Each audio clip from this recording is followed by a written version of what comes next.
महाराष्ट्र राज्य police Patil association संघटना महाराष्ट्र यांचा नागपूर विधिमंडळावर भव्य मोर्चा।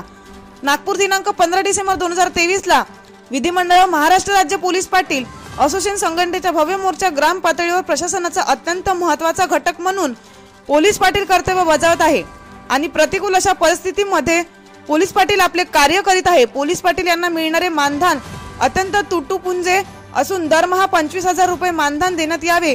पोलीस पाटील नूतनीकरणाची अट कायमस्वरूपी रद्द करण्यात यावी। तसेच पोलीस पाटलांची निवृत्ती वय 60 असून 65 करण्यात यावे। पोलीस पाटील कर्तव्य बजावत असताना मृत्युमुखी पावल्यास त्यांच्या वारसांना अनुकंपा धर्तीवर पोलीस पाटील पदी नियुक्ती करण्यात यावी।